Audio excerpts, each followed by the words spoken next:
Hey, what's up, everybody? Lawler here, your inside source for all things Rocket League. A lot of you have been asking about what goes into RLCS casting. What is it like to be an RLCS caster? What's the workload? How has everything been going down?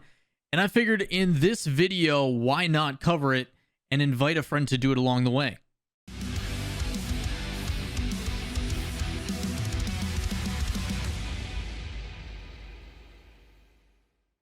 So as I mentioned, many of you have been asking what it is like to be a commentator in the RLCS, and because I got fired, I can't tell you. I honestly don't know. So I figured why not bring along the man who literally hosts the show and a good friend of mine, Liefx. How you doing, brother? Oh no, why you starting off like that? I'm already crying now. I'm doing all right, man. I guess better than you. Yeah, and man, it hasn't been too bad of a past year. 2020 has been obviously really weird for a lot of us. But obviously some major changes on both sides, not only for you guys, but as well as myself. You guys obviously had season 9 at the beginning of this year, and that had some hiccups. Some people think I DDoSed the server, and that's why things didn't go. By the way, spam this snack to bring Lawler back. Thank you, everybody who was a part of that, because it crashed the servers, apparently, it looked like. But more so, I think we should talk about and focus is this season. RLCS 10 is obviously taken a little bit of an amp up in intensity. You guys have also changed production teams. Like, there's been a lot of changes this year. So I guess the first question to start things off, to kind of get people's feet wet, what has this season been like that's so different from all the others? First off, I want to give a shout out to everyone out there that has been supporting Lawler's content. You're doing the right thing. Keep watching all this stuff. Keep consuming Lawler. To eat them up. Like, promise the PayPal will be in the mail. I got you. Paid off. This portion sponsored by. It's been different because, well, first off, I think everybody's realized this, how much Rocket League there is. Like, it is excessive. Between the RLCS in itself having like 4 times the amount of things happening this season, you have the grid, which adds in an extra 2 days of Rocket League each week. And then you also have the CRL going on. I'm not doing that, but like, there's something to watch every week. And then there's multiple other collegiate tournaments that are happening. Plus you have other tournaments that have been going on in between all that stuff. Like, the Brawl, you look at Smug, you look at all these other events. There are so many Rocket League events that are happening, which is there's ups, there's downs to all of it, but I think that's obviously the first and foremost biggest change that we've seen is how much Rocket League is going on. And then next to that, the next biggest thing has been, I guess, just the because there's so much, it's scaled up so much that us as the Cassie team have kind of taken on, not officially anything, but we've taken on a bit more free flow in what we can do. Sonics has been great. They've just been kind of the yes men, of the whole thing. It's like, hey, we got an idea, sure, let's try it and see how it goes. So it's been really cool to have kind of that yes, and that's why you've seen almost everything like get better as it's gone on here. Obviously we had to adjust to it, but it's down the road, in the pre-show, for instance, Sonics will give us the things they want us to talk about, and then we'll say, okay, let's make the pre-show ours, and we just talk about it in the way that we want to, and we construct it in that way and try to tell the stories that we can. So it's even on small parts like that, we've had that chance, and all the casters have been able to work with each other on the way they want to approach it, just in their style and all that stuff. When we dive into that a bit, I'm sure we will. But those have been the biggest real changes I've seen off the bat. But yeah, really it comes down to just a lot of Rocket League. Yeah, I did the math myself, because I was trying to do like a sponsorship thing that I had going on, and I was just like, there's a lot for me to cover, so I'll be a little bit busy. And they're like, oh, why is that? I'm like, well, we went from having like at tops like 12 matches a week, and now there is just, I think the exact amount was 63 or something like that in one day during regionals when it was Swiss. In one day, there's 60 some, I forget the exact amount, but like, I did the math for the weekend. I was like, yeah, it's like 157 matches that can possibly be played in 2 days, when in the past, we'd play 24 a weekend or 12 a weekend at tops. So you're talking a prize pool of 4.5 million, everything else. And again, I'm glad you're giving the credit to the Sonics team. Obviously I am allowed to speak my mind and say what I want, even if it burns some bridges. But in a video, if you guys haven't seen it, probably linked somewhere down below, I'm sure Wojtek will put something down below us. But I talk about the unsung heroes of Rocket League, and I mention how well this esports team has been doing. It's 5 people. I'm glad they finally got new shiny titles, not in game but in real life, that they can actually put on their resume. So shout outs to all the team over there. You know, I talked to Murdy recently. I miss you guys dearly. I love the team and what you guys have been doing. And it definitely feels like even though you guys have transitioned into online, you're still well taken care of. You're significantly overworked because there's just so much going on, but you guys are definitely having a fun time doing it. Yeah.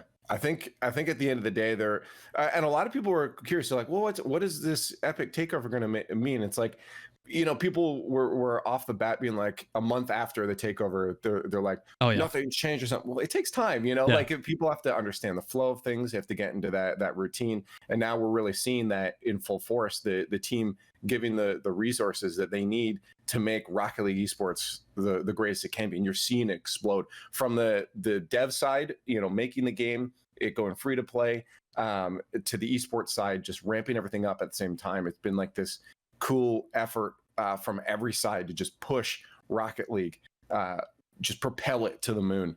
Really. Yeah, I mean, I got invited to be a panelist on the Esports Awards this year. And part of the reason why is because they just didn't really have a huge advocate for Rocket League. They didn't have someone knowledgeable enough to really talk about why it is. And I feel like I did a pretty good job in advocating to it. It got second in votes. That's so I don't know how we beat a Counter-Strike. I mean, right? I do, but you know, like when we when I talk with the panelists and stuff, and they're like, okay, you know, Rocket League, how do you guys feel? And it's just like when I talked about it and stuff, people are like, they're really doing all that despite the pandemic. I'm like, yeah. And I do think like this year could have been a year where Rocket League esports really could have taken number 1, but the 2 things that were against it is no live events and no world championship. So again, you look at League of Legends and what they've still been able to do, and it's like, of course League of Legends wins, but Rocket League, the fact that it's even in contention, the fact that it's on podium finish, 2nd place, beating out Counter-Strike, I think is a testament to showing like what has been done this year. I would have been like, not even like, I would have been like, oh, awesome if we got 3rd place, right? Like that's already an incredible accomplishment. But to beat out Counter-Strike, one of the longest lasting and most watched, I still watch Counter-Strike. Oh, of course, why not? It's one of the best esports out there. I agree. And so for us to come above that is just mind-blowing. I knew for sure, I'm like, there's no way we're beating League of Legends. I almost thought that same thing was Counter-Strike. So the fact that happened, just honestly, that caught me off guard. Well, there's a lot of things that obviously goes into making a good esport. I've already put on this channel a lot of focus into the people behind the scenes, whether it be, you know, the people that actually make it happen, whether it be production teams or the casters or the pros. Like it's a team effort.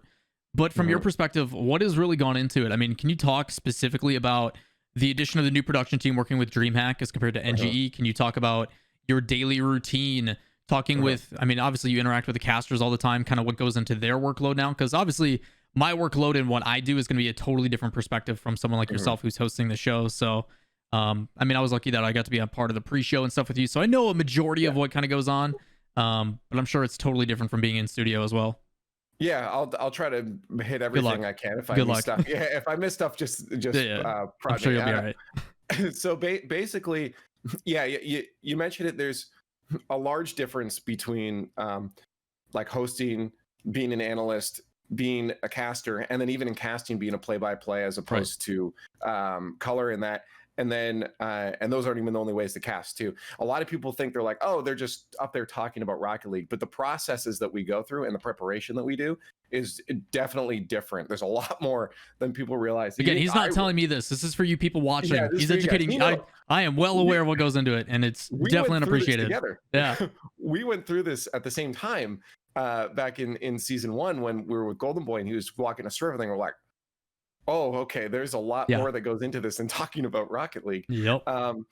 So anyways, you know, when it comes to basically just like what we're doing with DreamHack now is it is definitely different because it's online. That's honestly, it's really hard to tell what it would be like in person now with this kind of stuff because we're online. Doing stuff in person and online is hugely different. I think we've gotten a pretty good routine for what to expect and what each other is doing. And these are things that you need to learn about each person. When I'm hosting, each person that I'm talking to may react to things differently. Their humor style is different. Their analysis is different. The way that they speak is different. This goes also into interviews. When I'm interviewing players, the way I approach and when I jump in, the questions I ask are going to change based off who I'm interviewing, because I have to look at who they are, what they are, how they react to things. So those are things I'm always keeping track of. And I actually started taking notes on a bunch of people, instead of taking notes on games, taking notes on people,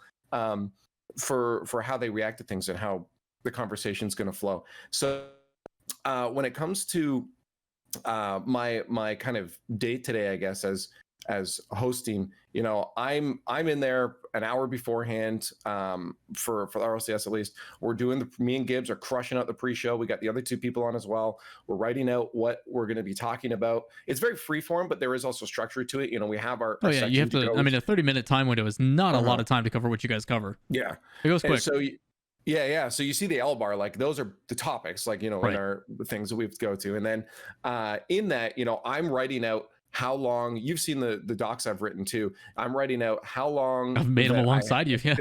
Yeah, it's true. How long the segment's going to last, at what time on the timer I need to be at that. We give or take. DreamHack's a lot more free flow than we were before. So I like to hear that though. I really like hearing that. They give me a lot of freedom to just run it as I need to. Now, if they feel like it is really behind, I'll have them maybe being like, all right, speed up, guys, speed up. But for the most part, pre-show is just me moving the whole thing along now. And so there are times where I'm like, this is a great conversation. I'm going to take 2 minutes out of our next segment to drive on this, because I know that, we don't need to talk too long about who we think is going to win the grand finals.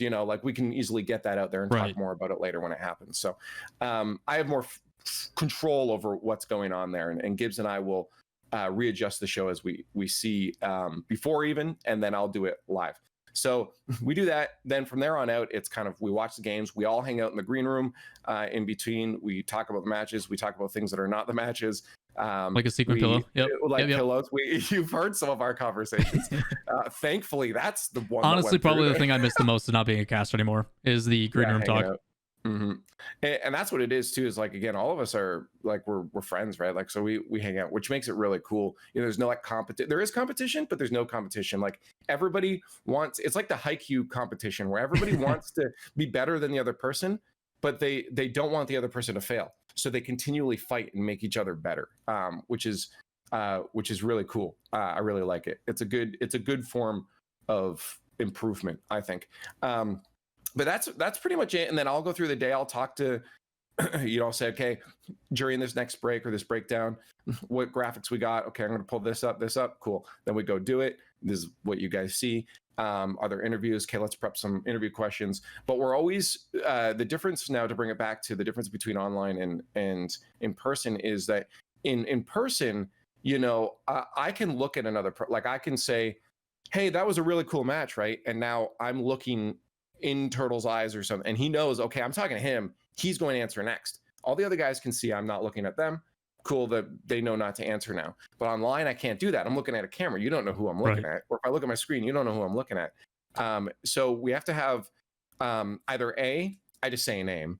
And that's something I've tried to do now, is I'll start my sentence with a name. I'll be like, so Lawler, we just saw these two teams face off, and it was really intense. One team, for some reason, got the upper hand. Do you think why that might be, that they've gotten this upper hand? So I've given you the question, it's coming to you, and I try to drag it on as long as possible for you to formulate an answer. So I'm not just saying, hey, why did this team win, Lawler? And you're like, why did they win?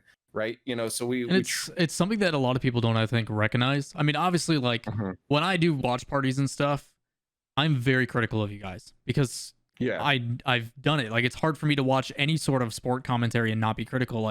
Watching the football games on the weekends, I'm like, that was the worst call of all time. God, these guys suck so much. How do they get paid so much to do this?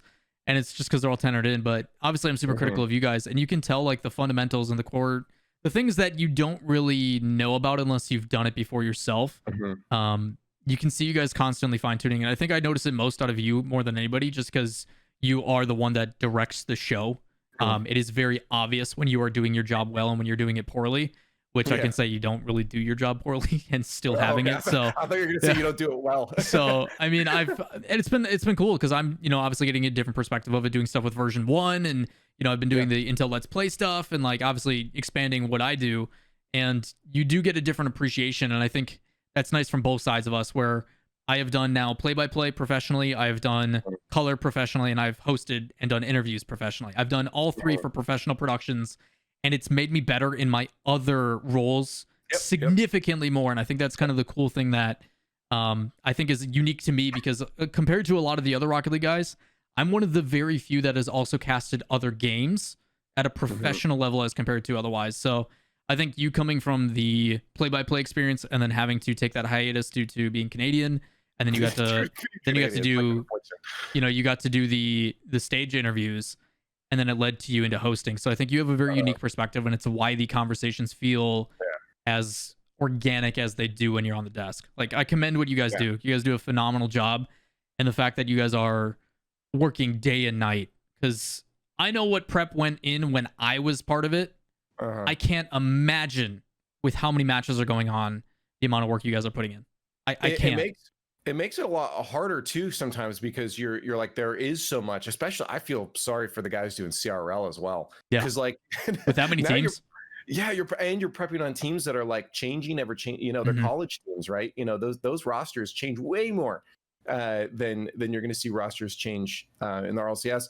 Just because they might say, well, we got a new first year in, he's way better than you, so you're off the team, and that can just ebb and flow as it goes. And who's good each year, depending on the time they're putting in changes. So I feel for those guys. But yeah, no, it is a lot, and it is hard, and that's one of those downsides we said to more Rocket League, is that it makes it harder because there's less time, especially with the Swiss. It's like, well, we don't know what the third round is going to be. There's no way to prepare for these two teams matching up. So you really have to dive into each team individually rather than matchups in those situations. With double limits, a little easier because you know what matches are coming up, right? But it's a lot more for them to get into, and also a little more difficult because if sometimes, again, you don't know what you're getting, or with 2 streams, you don't know if that one that you see in there is going to be on your stream or on the other stream. So am I preparing for that, or am I not preparing for that? So it sometimes can get hard. The good thing for me is that I get to ask the questions, and it's the other guys that I have to put in to be prepared and ready for all those questions. And on that too is just when because you also asked about like casting styles and stuff too. Something I've really noticed a lot of them. Something that you and I want to do from the beginning was a lot more of that hybrid, and that's something that we did mostly because we did it online. Yeah, as a clarification for those that are watching that don't know what Lief's talking about, when he and I first started, we casted for an organization called VVV and ended up getting paired together. And the part of the reason why we got brought in, if you guys haven't seen, go watch my 10K subscriber video. I talk about all the details of like how I became a caster. Pretty much without Lief, I wouldn't be in the RLCS. So that's pretty much what it came down to. But we got brought in initially from Golden Boy's perspective as a duo because we both did play-by-play and we both did color. And that hybrid is basically the interchanging of feeling comfortable with the other person, to where Lief can be talking and doing color commentary and trying to explain a play, but all of a sudden, some crazy double touch happens, and rather than me punching in and talking over him, he just continues to do play-by-play. He transitions his current thought into the action, so there's no lapse in like excitement. So that is something that you and I tried to do very, very early on, and you're starting to see that conversational hybrid style be more welcomed, which is something I advocated for the last like 2-3 seasons that I was a part of the RLCS, and then they moved me to the desk. So well, you had to get closer to me. That's something that we did at the beginning, and then of course we came in. It was brand new esports, understandably. Like, let's see what happens if we go play-by-play color. So we were said, okay, let's everyone kind of pick a role that we're best at, most comfortable in, and things that did adjust and move around. And now it is going back to that. But I think that partially that is due to online, is that again, we don't know. In the pre-show, there are actually times where I've written out, okay, Gibbs will start this conversation. Turtle, you're going to follow up. Jorby, after Turtle's done, you're going to say something. So there is, and you'll, especially during recaps, you'll hear it. I don't talk the whole time. And you're wondering, how do they know what to say next? It's because it's written out and we've scripted that. But we have to do that online because again, you can't see who I'm looking at. It's a lot harder. So it just makes it a lot smoother sometimes. You'll also hear sometimes Gibbs is really good at this. Sometimes you'll hear if someone else is talking, you'll hear Gibbs saying like, yeah, and you'll hear him kind of interject with just like yes, yep. Mm-hms, and that's him saying I'm talking. Wave Punk is notorious for it too. Yeah. And so then that's them telling the host though. They're saying, Leaf, don't jump in because it's my job to make sure that things are always happening. So if no one's saying something, it's my job next to step in. But if they're saying that, they're saying, Leaf, you're good. I got the next part. So you'll notice that a lot with online stuff, and that plays into the play-by-play versus color versus hybrid. Is that online? I feel it's a little more difficult sometimes, as you said, to jump in because I don't have your body language. Say I'm doing some color and you're doing a play-by-play or whatever, and while I'm doing color, a goal is about to happen. In person, you can put your hand on me and then start to interject. I know that you're about to say something now. Like that is a definitive body language thing saying Lawler needs to say something. He's got his arm on me and he's leaning forward more. I know I need to shut the heck up right now. And that he's I'll do it for you. Something. There you go. Yeah. So that's something you get out of in-person stuff that you don't when it's online. So the hybrid, I actually feel, and I think that's why we leaned towards it at the beginnings, because we were online, and it made it more natural for us to be able to just kind of, we do our part and then we converse about it in between, and then we just, it flowed. It felt nice, and a lot of the casters are really liking that. Some still like the play-by-play color, but that's what I say. It all depends on who you're casting with. You know, even over the past bit there during oh my God, there's so many events now. Whichever the event last, I casted some recently, and they I was with James Bond on one and Turtle on another. BTS. Turtle, yeah. Oh yeah, BTS. Geez, I don't know why. There's so many events. There's a lot going on, and we haven't had anything for like a week and a half, so it's been weird. That's true. So with Turtle, it was just it fit in really naturally, but because of the style that we went for.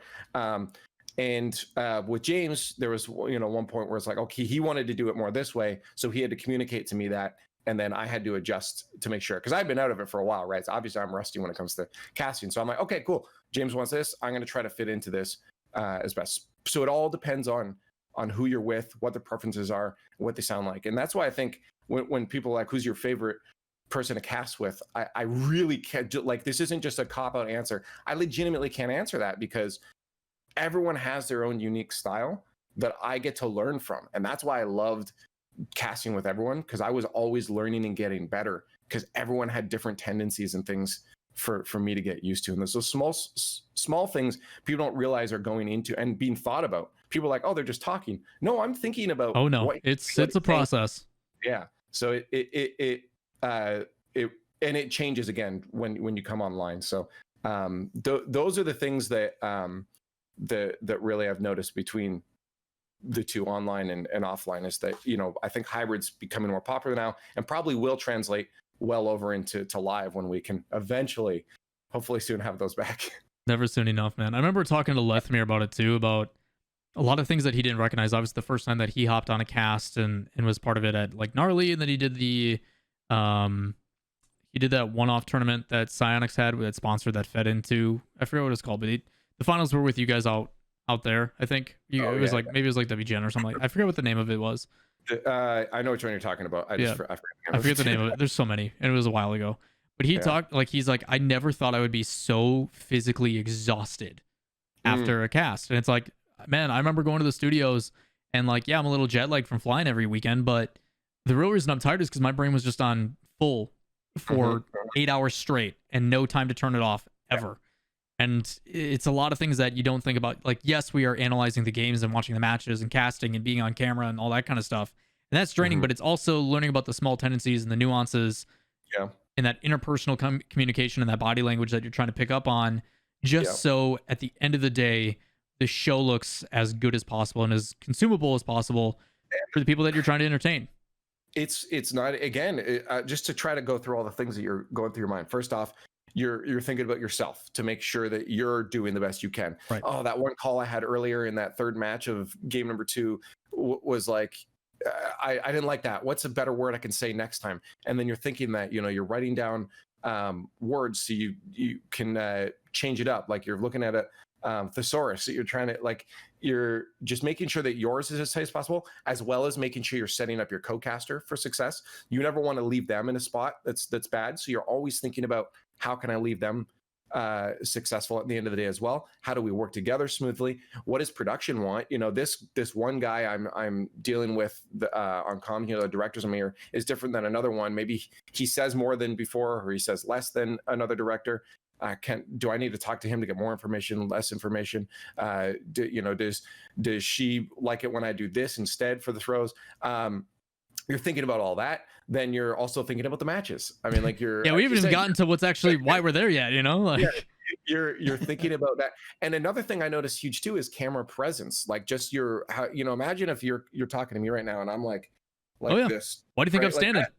Like that's not interesting, you know. Like it's the way you interact with the camera, the way I'm talking to the camera, I'm talking to my host, and the way that looks on camera is also something you have to be aware of, and something that I hated for myself for a while, and that's why I'm glad I had like squad HUD, all that stuff, right? Because I could work on a lot of that stuff there as well, because it was all on camera, but that's another thing you're thinking of. And as you said, then the matches, right? So there's we haven't gotten to the matches, what actually happened to them, the context of what we're talking about. Like, oh yeah, I haven't even listened to my other commentators talk yet. Like, I don't even know what they're saying and me responding. Like, for those that don't know what goes into casting, there is a lot. It is not something that is easy to do. And I hope this has educated you guys a little bit. This is something that the people from like social medias and like people in my Discord and everything, and even in the comments, have been asking, like, what has it been like? What is going into it? And I know, Leaf, you and I could talk about this literally forever. Yeah. But I'm going to leave everybody with this and kind of allow you to summarize to the best of your ability. This year has been an interesting one. It is coming down to the wire. This is literally being put out the day before New Year's Eve. 2020 as a whole has been pretty interesting for, I think, not only myself and the transitions that I've made, but also what you have accomplished as a host of a premier esports broadcast. I don't think that people understand what RL Esports is in the grand scheme of things when you are watching the entertainment you're consuming. You guys do a damn good job. So with that said, obviously the floor is yours, but if you want to summarize, if you have any final thoughts, man, feel free to tell the people what you're doing, what you're up to, as well as any other last quirks you got for us. I think just basically to trail off that, sometimes I forget that we're doing a premier esport, because we just kind of grown into it naturally, and the esport itself has grown so naturally. And I look back and I'm like, oh yeah, we do have 80,000 people watching this broadcast right now just for this first round match, right? Like, and it sometimes it doesn't get to you because you get so wrapped up in all the things you're doing to make yourself better, your co-casters better, and the show better, that you forget what it's become and turned into, which is incredible. And I think what's really cool about it is that, again, throughout all of this, the casters and everyone that I get to work with, honestly, are my friends. And it's really cool to be able to have that experience. I get to go and talk about Rocket League, improve myself. There is a lot of work involved. There are things I do like, don't like, but at the end of the day, I'm blessed to be able to talk about Rocket League for a living. And I want to make sure I never ever forget and take granted of that, because it's super incredible. So shout out to everyone that watches the esport, because if you're not watching it, then we don't have an esport as well. So it really is a whole community effort for this to be happening. But yeah, no, it's sick. It's exhausting sometimes with the amount of events that we have going on, but I can never complain because I'm getting paid to talk about Rocket League. So yeah, no, it's sick. And then I'm trying my best to continue up with my YouTube and my Twitch and all that too, but it is hard, but I'm doing my best. So to shout that out, just search Liefx everywhere, basically. And Lawler, thank you for bringing me on here. I'm glad to see that your content's still popping off, and you found a route too, because I do miss you. Hey man, appreciate the kind words, and of course you got to make it nice and sappy at the end. But seriously, man, if you guys don't at Liefx on literally every social platform. I don't know if your YouTube is still TEH Liefx or if you finally fixed it and made it good. It is well, if you just search Liefx, that one will pop Yeah, just up. look Liefx up on everything. Follow him on Twitter. Hit him up on all the social medias. He does stream on a regular basis as well. I don't know how you find time to do it, but you're just like me in that regard. You work too much and need to find ways to take a step back and appreciate all the effort you're putting in, and reward yourself and that lovely girlfriend of yours that has been moved in. So So with that said, man, I'm gonna let you go and try to enjoy some of this time off. Happy holidays, man. It's always a pleasure. One of these days we're gonna have to make a trip up and hang out. Heck yes. Much love, my dude. Happy holidays.